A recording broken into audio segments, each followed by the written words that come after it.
Good evening. We'll call the October 7th meeting of the Common Council to order. I will ask our clerk to call the roll. Alderperson Rote. Here. Turner. Here. Weigel. Here. Grisham. Here. Grobe. Here. Haas. Here. Halverson. Here. Keen. Here. Novak. Here. Noling. 10 present. 10 present. We have a quorum. Please rise if you are able and join us in the Pledge of Allegiance, which will be led this evening by Alderman Rote. I pledge allegiance to the flag of the United States of America and to the republic for which it stands, one nation, under God, indivisible, with liberty and justice for all. Thank you. We'll move on to Part D of our agenda. We have one public hearing this evening, and I will ask the clerk to read that item. Conditional use permit for Sona Lofts Phase 2, Lot 3, a proposed 5+ unit dwelling at 1600 South 66th Street. Thank you, and I'll turn it over to staff. Mr. Scher. Thank you, Mayor. My name is Steve Scher, Director of City Planning and Zoning, and the first item here is for by the Mandel Group, who is going to be developing 2 lots south of Makers Row, which is just southwest of the Farmers Market and east of the Sona Loft building. The Mandel Group has developed quite a bit around the Farmers Market area, as you all know. The West, the Aurora Clinic, the Sona Lofts building, and then more recently Makers Row, which is the building in the here, which is we'll probably see in the next month or so. That'll come back before City Council for some food-based types of uses within that building. But the focus of tonight's public hearing is going to be Lot 3, which is an acre-sized lot. And there's actually 2 lots that are being developed simultaneously by Mandel as part of the final phase of development within this area. As you can see here, the Farmers Market is off to the right of Lot 3, and Makers Row is immediately above that. Lot 4 was previously approved in 2023 and has maintained its conditional use permit status. More recently, they've come back before Common Council for some refinements to the design, but the main focus of tonight's public hearing is Lot 3. I will reference Lot 4 just for context, as it is part of this Mandel's larger master plan for this block. So this is just a sort of a rehash of what was approved by Council in 2023 and more recently by the Planning Commission with the design revision. It consists of a 4-story building, about 44 feet in height, 51 new residences consisting of 6 street level walk-ups and 45 units above that. There are 27 underground parking stalls and 30 surface parking stalls. And this development is directly along Mitchell Street and just west of 66th Street. It abuts the rail spur. So that was approved by Council in 23. The purpose of tonight's hearing, though, is Lot 3, and this is a 4-story building of about 55 feet in height. It'll have 66 residences, ground floor, 15 ground floor units with a retail component on the east side of the building. The clubhouse, there's a clubhouse feature, which will be amenity deck, so to speak, for the residents of this apartment building. It'll feature a wellness spa-like setting, as well as equipped with cold plunge pools and so on, and fitness amenities. There are 37 underground parking stalls and 38 surface parking stalls. So in terms of the zoning, the lot is Zone C3. It's about an acre in size. The schedule for construction, it will start in the first quarter of 2026, and the estimated completion time and beginning of occupancy will be in 2027 after about 15 months of construction. And the future management of this property will be managed by the Mandel Property Services. This is a closer look at the floor plan layout. As I mentioned, this is a mixed-use building. The retail of roughly about 3,000 square feet on the north end cap, directly sort of facing Makers Row. And then south of that, the purple outlined area are the floor plate for the apartments. There is underground parking beneath that, but this is just sort of an example of the first floor level. And then the greenish outlined area consists of a lobby and the clubhouse area. The floors above, floors 2 through 4, are additional apartments. And then just in terms of the overall context of the block, bounded by 66th Street, Mitchell, and then National on the north, the railroad spurs on the bottom of the screen are to the west. There are the zoning will allow no more than 132 parking stalls for Lot 3, and as mentioned, the number of parking stalls for Lot 3 are going to be 75 parking stalls in total, consisting of 38 surface and 37 interior spaces. There will also be 37 indoor bicycle parking stalls within the interior parking, and then 4 on the outside of the building near the lobby area between the clubhouse and the apartments in that area. The red represents a walkway. So as part of this development, the overall development, that red line is some new walkway areas that will be providing some connectivity internally within the development, but also making connections with public right-of-way along Mitchell Street and 66th Street. Those sidewalks currently, further north of that, are built in the Makers Row area, also connecting, Makers Row to Sona and Lofts. So the overall holistic nature of this is going to be a very well-connected site, connecting not only the existing development, but the new development to adjacent streets, as well as the farmers market to the east. The area in sort of a bluish gray, there are going to be 70 parking spaces, public parking spaces, and those can be utilized by farmers market customers and so on, or other businesses in the area. Patrons of those businesses can park there and walk up to the market or to other areas nearby just for some additional off-street parking. The landscape plan pretty much focuses on perimeter landscaping as well as around the foundations of the building, trees, perennials, shrubs, primarily ornamental types of grasses within this are pretty common around the Lot 3 development. And then in terms of the exterior architecture, the overall building will feature, 4 floors. The interior parking, I guess, is technically at the, below grade, and will feature a light gray brick with vertical dark brick. And that's, I don't know if you can see the mouse here, but these are revised per the Planning Commission's direction, and there's a darker gray band that sort of wraps around the base and then goes vertically on both north and south ends for some continuity, and then a lighter gray brick on the east elevation. That light gray brick does wrap around to both the north and south ends of the building, and balconies have been added on some of the residential units as a recommendation from the Planning Commission. On the north and south facades, as well as the west facade, there's also a wood look fiber cement panel, as well as a darker gray fiber cement panel, which help accent and offer some contrast to the brick on the east, north, and south sides of the building. The clubhouse portion of the building will have a very industrial style of look with colored glass, sort of reminiscent of some of the older industrial buildings in our community, one being Kearney Trecker, not too far away. It'll feature a gabled standing steel roof, as well as some Corten steel exterior panels on the exterior of the building, as well as a brick base. The patio feature that is on the outside of the clubhouse here is for private use for people that live within this complex. The retail use is to be determined. It hasn't been developed yet by the developer. And that's just sort of a general explanation of the types of materials on the exterior of the building. A lot of brick, 2 different colors of brick, wood look, fiber cement, as well as darker color fiber cement and darker color window trim. The Corten steel on the clubhouse building, as well as some weathered steel and standing seam roof. It all coordinates together and just gives you that idea of the palette, sort of a rich industrial heritage, reminiscent of the area on the east side of West Allis. So Planning Commission has recommended approval. There have been no objections to date. It has been published within the paper per the Class 2 notice. So thank you. Any questions? Happy to entertain them now.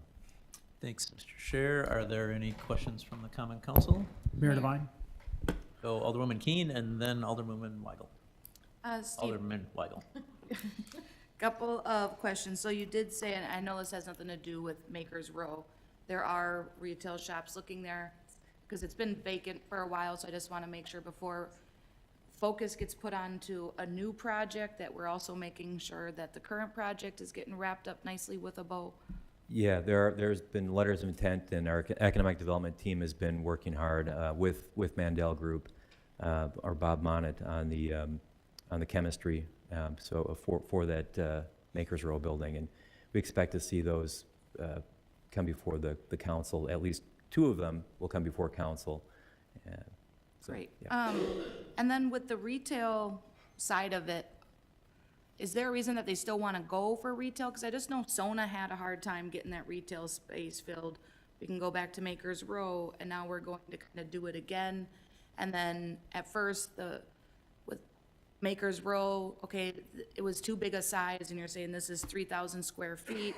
So are we gonna break that up now? Because they've had to come back and say like, well, now we gotta kind of change our plan a little bit. It's actually this much per square foot, so like, is all that being taken into consideration with having retail in that space? Yeah, it's unknown what that future retail use will be. It may not likely be food related, but the Mandel Group is definitely focused. They see a need for that retail, especially with the additional 117 units in the area and the activity within the area. They definitely see a market for that retail, to be determined, but yes. Okay. But, yeah. And then one last question, the public parking, that is city-owned lot? Yeah, currently, this entire area, Is Lot owned by 3 the and 4 is CDA? owned by the CDA, and that there will be a purchase and sale agreement developed, but as part of that, as part of prior development agreements with Sona Lofts, there was definitely a provision to maintain some shared parking for, Right. the traffic, the walk-up people, traffic to the farmer's market. And then they'll maintain that when it comes to snow? Correct. Yeah. Okay, thank you. Yeah. Thank you. Alderman Weigel. Steve, I'm glad you have that plan view up.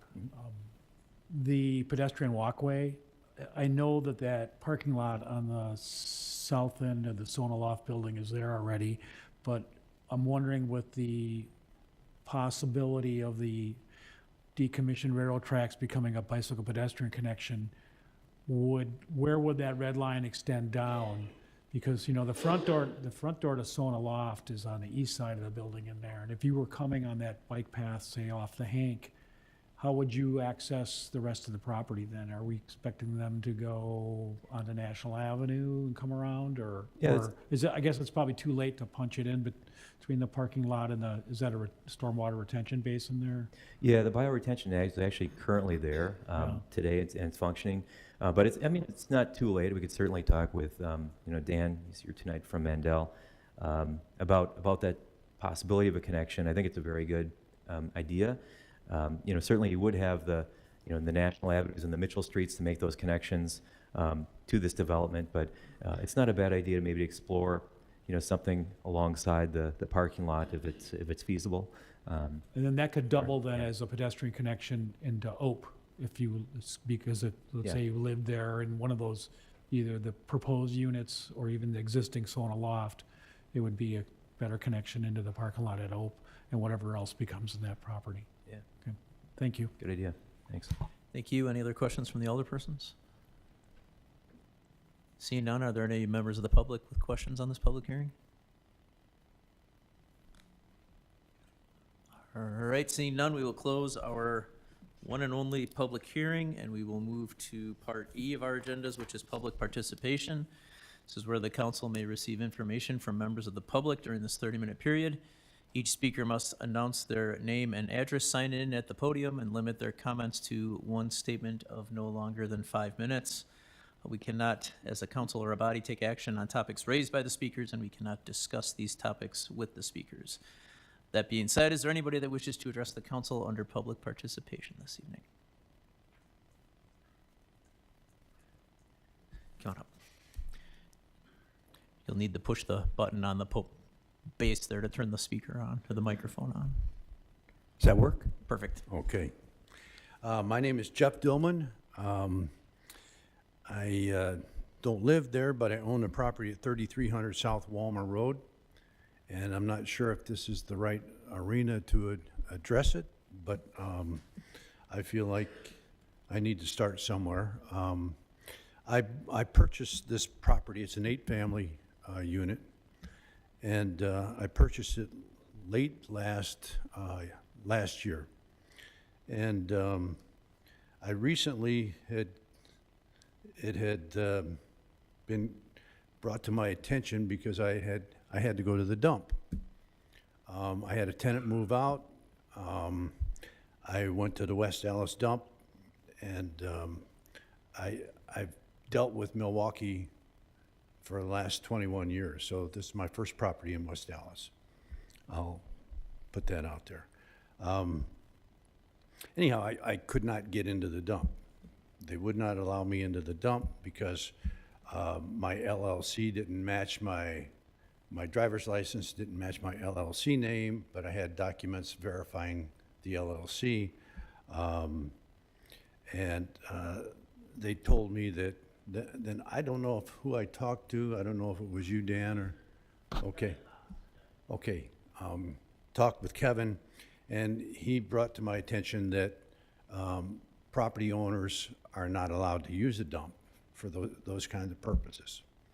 And to me, it seems a little bit out of whack or ridiculous, in fact, that I'm paying close to $19,000 a year in taxes on this building, and I'm not allowed to use a dump for dumping a piece of furniture that a tenant moved out. We don't have dumpsters that allow for furniture. We do have a couple dumpsters on the property, but it just behooves me that we're paying that kind of money, and we're not allowed to use the dump for that kind of, and I just want to bring it to the attention of the council, and hopefully that something like this can be addressed. In the city of Milwaukee, they don't question that. You're allowed to use the dump. I know this is in Milwaukee. I fell in love with this building. I fell in love with the area that I'm in. I'm glad to be here, but I just don't think, I don't think it's right that we don't have the right to do that. In my case, it may happen maybe once or twice a year. I'm not looking at filling up a trailer every week and going over there and dumping things. But I just asked the council to maybe look in that and see if we can make something happen a little differently. So I don't know where to go from here. Kevin pointed me in this direction as a place to start, and so here I am. All right, thanks for your comments. And probably maybe during recess, I don't know if you want to touch base again with the alder people of that district, or we can talk to you about where things are with that. All right, thank you. Is there anybody else that wishes to address the council under public participation this evening? All right, seeing none, then we will close public participation. We'll move on to item F. Item F announces our standing committees that will be meeting during recess. If you are here for a specific item, be it a license or a permit or some specific direct business with the city, please see one of us. If you're not sure where to go when we break for recess, the room numbers for the committee meetings are listed on the bottom of page 1 on the agendas. We'll move on to the mayor's report. Item G. Just two quick things this evening. First, I want to thank the Greater Federation of Women's Clubs, the West Allis Women Club, for once again hanging purple ribbons around the trees and benches at City Hall to raise awareness for the domestic violence issues that impact our world. And they're also through our downtown business district. They've been doing this for many years just to raise awareness. So I want to thank them for stepping up and volunteering to put the ribbons out once again. And the second thing is I want to quickly congratulate the Southwest Suburban Health Department after a extensive internal review process and I'm sorry, let me start that over. I'm all over the place tonight. An intensive external review process. They received national accreditation from the Public Health Accreditation Board. Now, a lot of you will remember that the West Allis Health Department had always been accredited for several years, but this is the first time since we merged with the city of Greenfield that the Southwest Suburban Health Department has also achieved accreditation. So I want to congratulate them. And I know Alderman Turner's on the board, so thank him for his work as well. That does conclude the mayor's report. Do we have any alderpersons' reports this evening? Seeing none.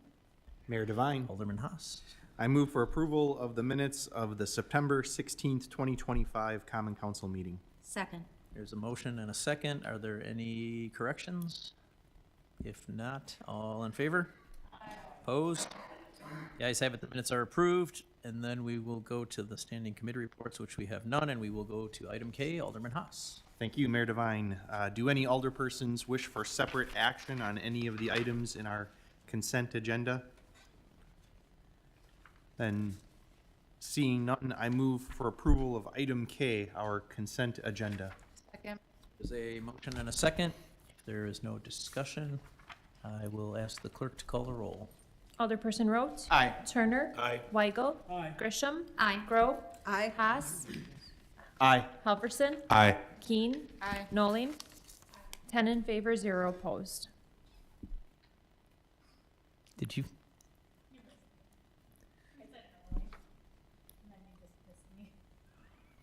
Keen, oh my gosh, Novak.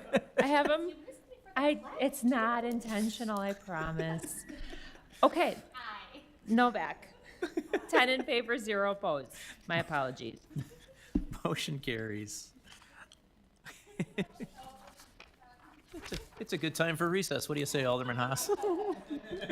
Mayor Devine, I move that the council stand in recess until the conclusion of our committee meetings. Second. There's a motion and a second. All in favor? Aye. Opposed?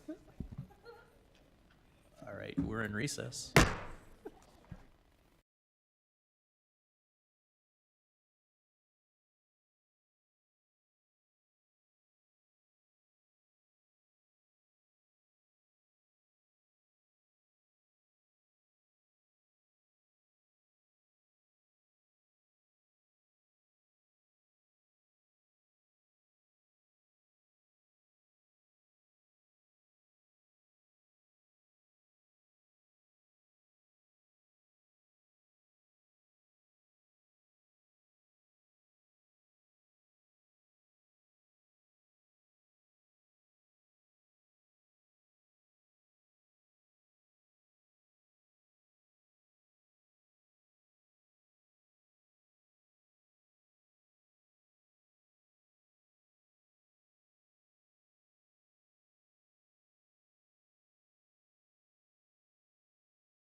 2.5 more years. And then some. All right. 947 days. I made that up, by the way. No, I totally made that up. All right, let's call this baby back to order, and I will ask the clerk to call the roll. Alderperson Rote. Here. Turner. Here. Weigel. Here. Grisham. Here. Grobe. Here. Haas. Here. Halverson. Here. Keen.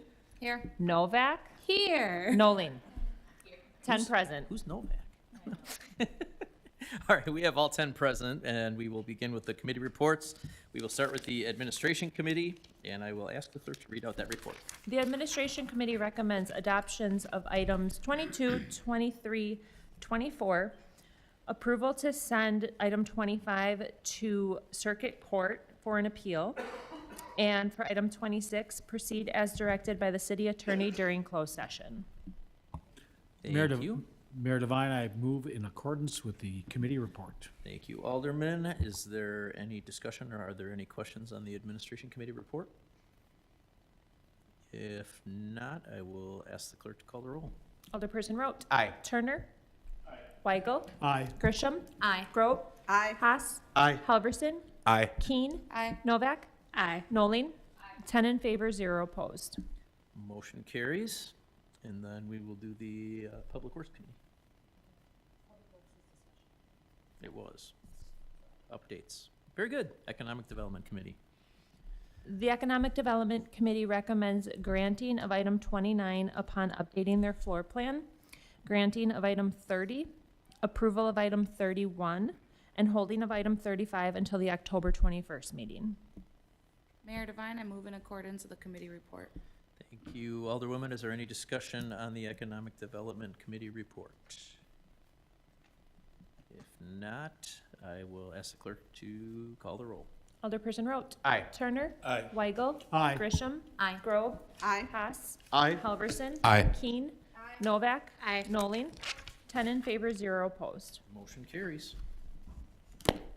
Mayor Devine, Alderman Haas. I move that we adjourn until our next scheduled meeting, October 21st, 2025. Second. There is a motion